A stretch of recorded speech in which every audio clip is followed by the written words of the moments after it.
Dia yang suka sama aku, bukan suka sama aku, maksudnya dia suka pengen ngikut aku gitu. Dia suka, dia katanya nemplok gitu, katanya dia suka lah gitu. Tapi tapi ini baik katanya gitu. Dia baik. Sosoknya dijelasin nggak sama si driver itu? Sosoknya tuh dia bilang kayak gede gitu kan, cewek. Oh, cewek. Gitu, cewek gitu. Terus ya udah,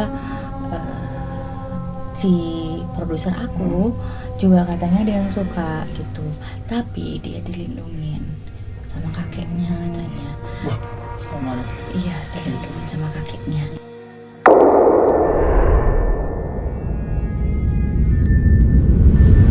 Halo sahabat Klaklik, kembali lagi di Kamis Klaklik Misteri. Nah, kali ini kita bakalan dengerin sebuah cerita horor dari kerabat kita, yaitu Katami.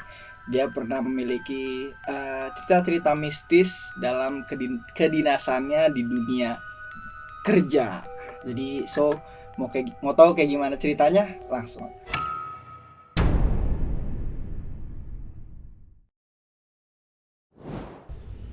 Nah, jadi langsung monggo diceritakan Kak ceritanya. Oke, ini suaranya harus kayak horor-horor gitu ya? Ya, Itu kayak menyeramkan iya. gitu ya. Oke. Jadi gue kan kita di dunia broadcast ya, dunia broadcast. Jadi aku dulunya itu bekerja di stasiun televisi yang terkenal juga ya. Jadi di stasiun TV tersebut aku membawai sebuah program jalan-jalan ya, program jalan-jalan. Jadi salah satu program di situ, kalau lu inget cerita film KKN. Iya. Film KKN itu kan dulu tuh lagi boomingnya banget ya. Asli. Ya kan, boomingnya banget itu di Facebook awalan ya, di Facebook, Twitter. Facebook, di Twitter ya kan, terus dan semua media itu mengejar di mana sih lokasi KKN ini gitu kan. Di situ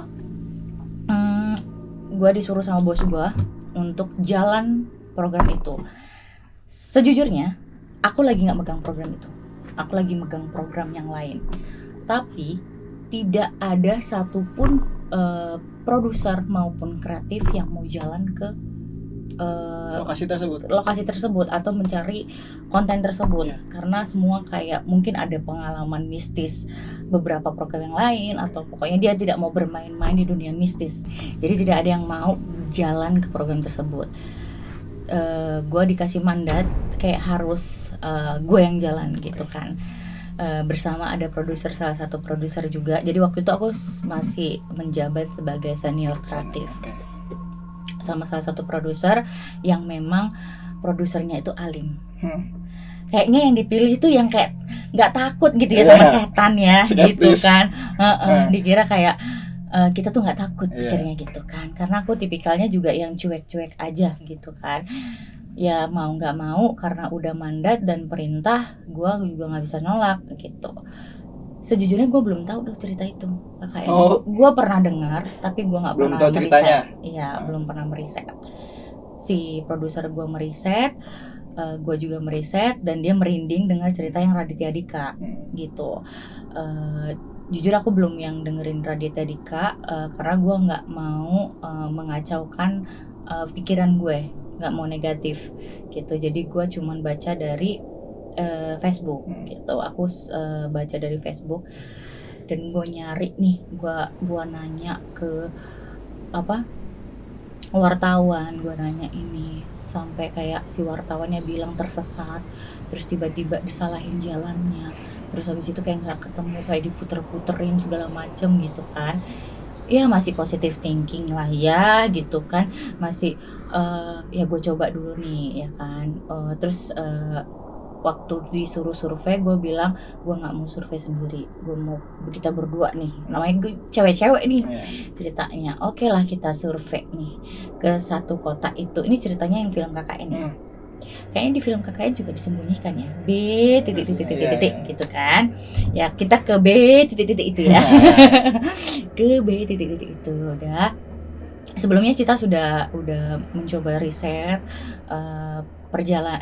perjalanan dan lokasinya, pelosoknya segala macam udah gue riset semuanya sampai kita menyewa driver yang punya indra keenam dan driver kita tuh yang bisa seperti menyembuhkan mungkin ya.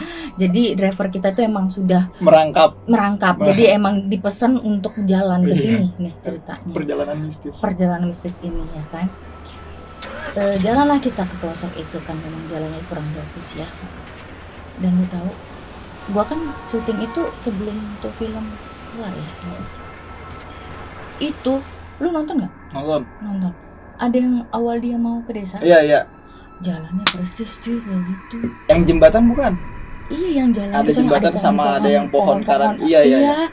Yang dia ketemu sama tuh tiba-tiba dia ngelihat kakek-kakek siapa itu kayak begitu. Persis ya. Jalan ketemu Kuncen, ngobrol sama Kuncennya, maksudnya mungkin itu nggak bisa aku ceritain apa yang dia omongin sama Kuncennya. Pokoknya dia diajak, yang pasti kita bilang ini buat acara jalan-jalan gitu, tidak terlalu mengulik yang sangat sensitif gitu. Terus akhirnya kita datang ke, sebenarnya itu udah masuk wisata sebenarnya. Dia udah terhitung masuk wisata gitu katanya gitu kan. Jadi kita datang ke situ, ada danaunya gede banget gitu kan, danau. Terus habis itu danaunya ada kayak kapal yang ada kayak perahu yang mungkin udah nggak terpakai lagi gitu kan. Ya udah diajak gitu, dikelilingin lah gitu kan. Terus lu tahu yang kayak, jadi di situ tuh ada kayak makam-makam gitu, persis banget kayak yang diceritakan. Makam leluhur sama. Nah, iya kayak gitu. Terus jadi itu dia bilang gini, ketika kita masuk ke sini, pulangnya tuh nggak boleh lewat situ lagi, nggak boleh lawan arah gitu, kayak harus bener-bener muterin itu desa. Muter. Bukan desa sih dia, kayak ya desa juga, cuman dia udah masuk ke desa wisata. Jadi jalannya katanya nggak boleh, misalnya kita dari sini mau ke sini kan, balik ke sini gitu kan, nggak boleh katanya kalau misalnya balik lagi terjadi apa gitu katanya. Ya kita kan nggak mau menanggung resiko ya. Betul. Jadi ya udah ya kita ngikut aja. Terus kita tuh suka makam dilihat, dan lu tahu di situ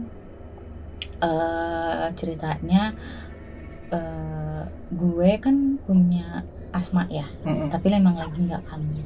Pas di situ lagi baik-baik aja, naik ke makam itu tuh kayak berat.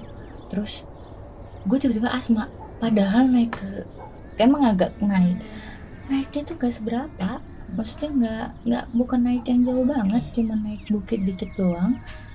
Kayak gue berat, terus gue sesek gitu. Terus ya gue masih, ya mungkin gue lagi capek gitu kan, karena kurang tidur gitu. Emang aku kan orangnya positif banget ya.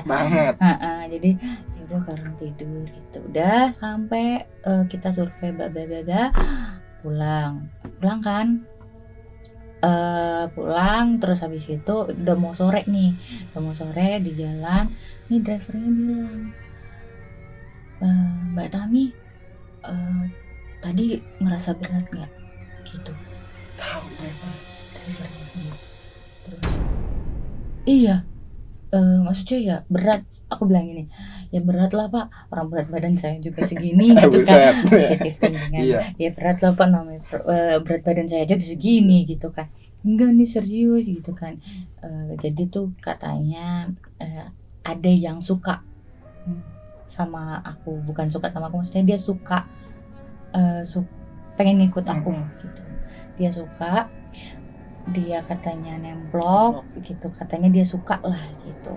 Tapi tapi ini baik katanya gitu. Dia baik, bukan yang mau jelekin badan gitu kan, maksudnya yang mau ngerasukin memiliki badan gitu kan. Biasanya yang kerasukan katanya itu si hantunya katanya pengen memiliki badan itu. Kenapa orang suka kerasukan? Jadi kayak dia tuh berusaha untuk memiliki tubuh. Mungkin apa katanya auraku lebih kuat gitu. Jadi dia nggak bisa masuk ke aku gitu. Dia pengen ngikut tadinya. Udah. Sosoknya dijelasin nggak sama si driver? Sosoknya tuh dia bilang kayak gede gitu kan, cewek. Cewek. Cewek gitu. Terus ya udah. Si produser aku juga katanya ada yang suka gitu, tapi dia dilindungin sama kakeknya katanya. Wah, sama dong. Iya, dilindungin sama kakeknya. Iya kan? Curang bobeknya. Iya kan? Kemudian di film juga begitu kan. Nah, itu yang aku ceweknya dilindungin sama neneknya. Iya, sama kakeknya. Jadi dia dilindungin sama kakeknya. Kakek kamu cucu kesayangan gini. Terus dia tuh langsung gitu. Dia nggak bilang kakeknya, dia bilang ada yang ini kamu ya agak tua, terus habis itu kamu kesayangan gini. Dia langsungnya kakeknya gitu. Iya, tapi dia bilang kakeknya gitu kan. Terus kayak kita mulai kayak ya udahlah gitu kan ya. Udah selesai syuting dong. Nah, syuting, besokannya artisnya datang, syuting. Aku itu udah survei untuk rumah yang buat ala-ala gitu kan, rumah yang ala-ala untuk si artisnya KKN. Jadi ceritanya artisnya ini mau KKN kan, ini ceritanya kita jalan-jalan komedi ya. Si artisnya aku bawa 2 artis cewek cowok, si komedian. Terus habis itu udah kita siapin ceritanya, susunan ceritanya. Jadi rumahnya juga kita udah survei. Jadi rumah-rumah yang buat ceritanya dia nginep di KKN itu, rumahnya lu tahu apa? Mirip banget kayak di filmnya. Iya, yang tanahnya kayak masih tanah oren ya? Iya.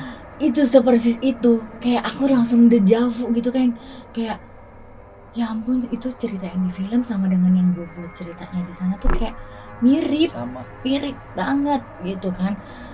Ada adegan aku sewa ular cuma buat gini. Kepikiran dong.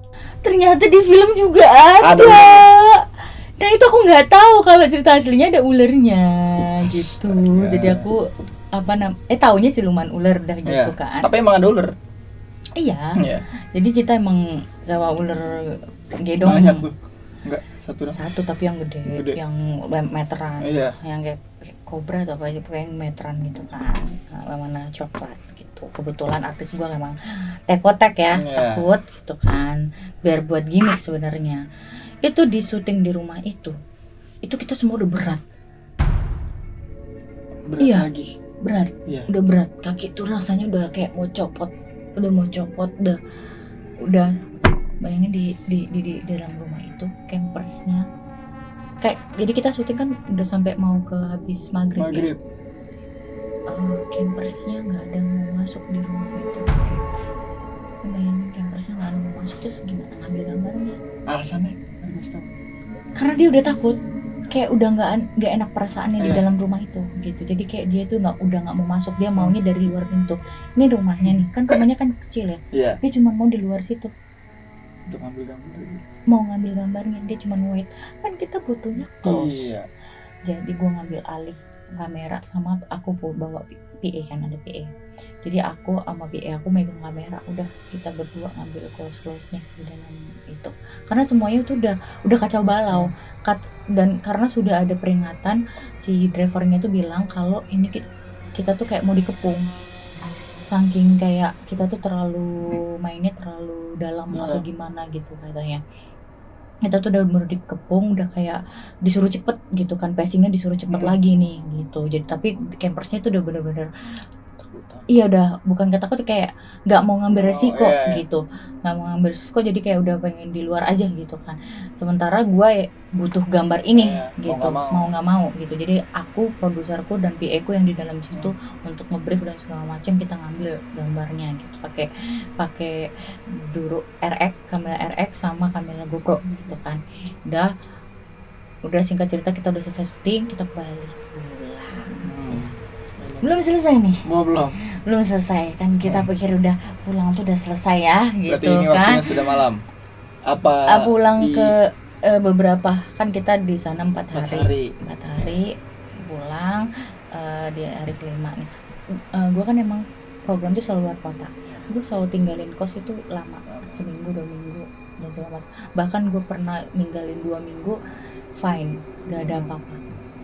Lo bayangin di kamar kosan gue ada apa? Apa coba? Belatung As. di semua tempat. Jadi pokoknya kata si bapak drivernya itu yang suka sama aku tuh ngikut, demen. Astaga. Gitu, demen pengen main-main. Oh, dikira mainan. Iya. Cilangku, pestanya kecil-kecilan, Dan datang tak diundang, pulang tak diundang.